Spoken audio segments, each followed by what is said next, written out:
Jessica Masini, sulla scelta di candidarsi a sindaco di Codogno, perché questa scelta?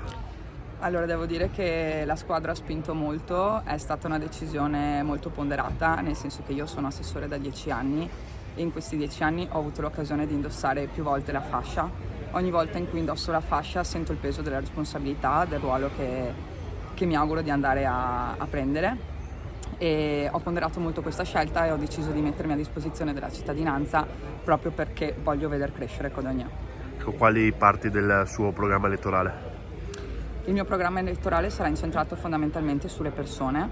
Credo molto nell'importanza delle persone. La mia lista infatti sarà una lista molto inclusiva di rappresentanti politici ma anche civici, proprio perché voglio mettere a disposizione le competenze dell'intera comunità e penso sicuramente ai servizi. Un occhio di riguardo andrà alla sanità e al poliambulatorio e voglio però veder crescere anche l'area delle caserme Maset con una pianificazione anche a lungo termine.